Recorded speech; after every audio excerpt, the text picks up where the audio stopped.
What you're doing is you're taking the controller or the mouse and you're going click, Yeah. click, Yeah. like a robot.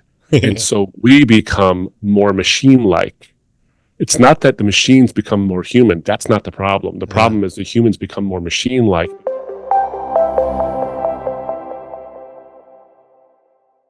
There's a wonderful author. I don't think he's a Christian as far as I can tell, but he's a work psychologist, and his name is Tomás Chamorro Premusic. So it's quite a mouthful there. But he does a lot of psychology on work and how people use tools and implement tools in their daily lives. And he does a lot on AI. And he has this really cool quote. It's not about a good thing. It's a great quote about bad stuff. And he says, we appear to have surrendered our humanity to the algorithms.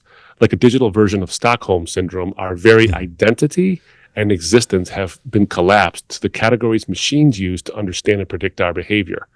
Now, why he says that is that we're using AI all the time. If you're on YouTube for any appreciable amount of time and you look up 2 or 3 videos and you're a first-time user of YouTube, you've never used it in your life, and you've clicked on 3 things and you've lingered on them for a certain amount of time and you've watched certain parts of it, the algorithm is picking up your patterns and your behaviors. Yeah. And it says, she tends to like videos with people who wear orange sweaters. And if they're about cats, they linger for a lot longer. So what happens is that on the side, the column is, you might like this. And it starts to populate. And the more you watch YouTube, the better it gets at it.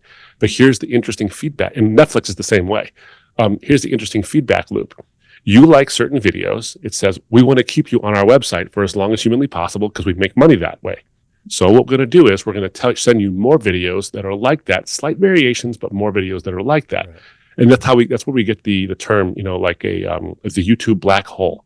We started watching one thing, and before we know it, we're watching 50 things and all this. It's guiding you down that black hole. So here's what Premusic is saying. When you click, why yes, YouTube, I would like that. Or why yes, Netflix, I would love to watch that. What you're telling Netflix is a reinforcement. You were right. I want to watch that. And so it sends you more just like it. And so instead of using your actual motivation, your actual free will, what you're doing is you're taking the controller or the mouse and you're going click, click, like a robot. And so we become more machine-like.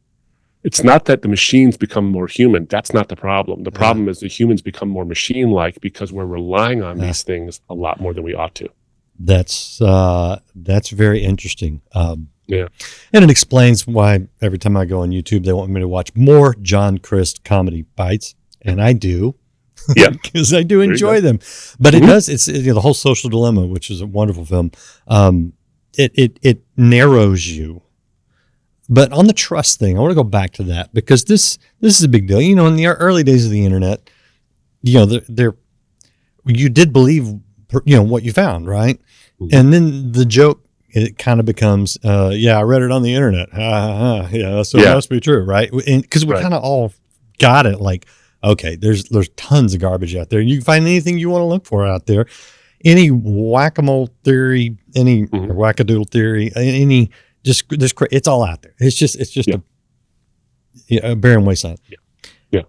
With AI, I have a friend of mine here, who's like you. He loves the tech. Mm-hmm. Because I'm on the air, there's plenty of my voice out there. Mm-hmm. And so he put together this fake book, and did a radio promo for this fake book by me, where I was boasting about this ridiculous book in over the top ways. Hilarious, right?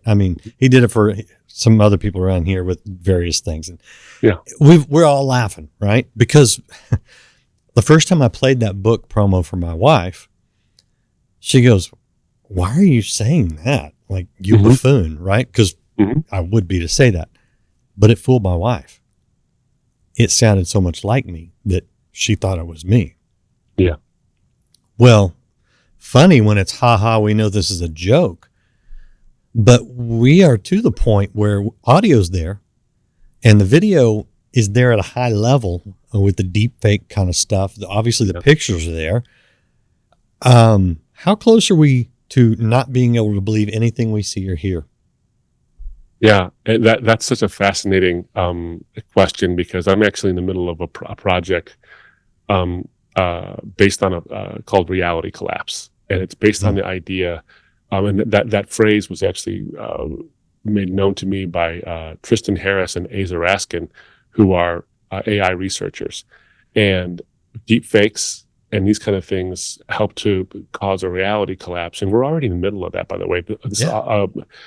AI is a booster rocket for it. Yeah. I'll give you a quick anecdote. Someone was telling me a story about a woman whose daughter came home from school, about 8 years old. She came home from school and she was crying. And the reason she was crying is that the teacher gave her a talking to. Now, she didn't like scold her. What happened was is that the little girl had been playing with a boy, and for her whole short life so far, she had been playing with this one boy, and I'll call him Billy. But Billy is now Bailey, and Bailey is no longer a boy. Bailey's a girl. What ended up happening with the girl was she kept on calling him Billy, and the teacher took her aside and says, "Honey, you can't call her Billy anymore. Billy is Bailey. Billy is a girl. You keep saying he, and it's a she." And the little girl's like, "But no, I know Billy. I know, no, and all that." And so the girl came home crying, not because she was yelled at. She wasn't put in her place. That's not what happened. The teacher was nice about it. The girl came home crying because she said in 8-year-old speak, she said, "I can't trust my own eyes." Yeah. And that causes an anxiety in young people whose developing idea of object permanence is at a critical stage, and yet you're going to challenge it now with shifting culture issues or shifting definitions of what it means to be male or female. Right. Couple that now with deep fakes, Mm-hmm. and you're going to have. I mean, right now you can go on this device right here. I can go on to Instagram and chat right now with a very real looking Tom Hanks, Kim Kardashian, basketball Really? players, and they'll give me like fashion advice, and it looks like them. It sounds like them. Filters are that way too. We're not too far off from where we can't really trust what we see anymore. And the question is going to be, what will this do to us, and what will be manipulable? Tristan Harris and Aza Ruskin were talking about deep fakes when it comes to audio and the way ne'er-do-wells can actually use this. Yeah. One of them was you get a phone call from your teenage son, Yeah. and he's telling you, I'm in a situation. I need. I can't remember my social security number. I need to do this to register for classes. Yeah. And you give it to him. Yeah. You didn't give it to your son. You gave it to a deepfake. Yep. Because all it takes now, there's certain programs. It takes 3 seconds of sampling your voice before it can actually change and make it. So the question now is that how do you know you're talking to the real person? Is you have to call that person back, say, "I'll call you back," and then you call their actual cell phone, and that's how you do it. Or you do a FaceTime or something. Yeah. But maybe that'll get hacked as well. Who knows? I'm not trying to scare everybody. What I'm saying is that we have to start being. AI is here to stay. It's not going anywhere. It's just going to get stronger and more integrated into everything we do. And for some applications, that's fantastic. Right. The ability to diagnose people with ASD, autism spectrum disorder, and to be able to treat it through AI, there's going to be amazingly wonderful things that come from this. Amazing. Yep. But there come dangers. And I think the danger is not, again, in the silicon. It's in the soul. It's us. It's not what it will do to us. It's that what we'll let it do to ourselves. Yeah. I think you're exactly right. I mean, we're using it right now. We shot some things overseas in the mission field, brought it back. The audio was really rough. And the same guy on our team ran it through an AI program. It comes out sounding great. You're like, oh, so I mean, there's going to be a lot of good. And I think people need to know that. I think they also need to know, how do you combat the negative? And I think what to your point, by the way, which that's already happening, except, well, I don't know about the Social Security thing, but hey, I'm in jail. I need money to get out right now. I'll explain later. Just send this to this whatever account, that's going on. That's happening. And so we need to be wise, obviously would be one thing. I don't know. I think the answer overall is a healthy skepticism and godly discernment. I mean, is that enough? I think that well, let me add one additional thing to it, okay. Because it's how do we get godly discernment? I think people are making jokes about, well, I read it on the internet, ha ha ha, so it must be true. But I got to tell you, people say that, but I don't think they always mean I don't trust it. I was at a conference recently on Christianity and public life, and one of the hosts actually said, I asked ChatGPT, is what is Christianity's relationship with the coming emergence of AI? And he went on to talk about what it said. And, there's a weird trust factor that goes on here, especially in people younger Yeah. than 20.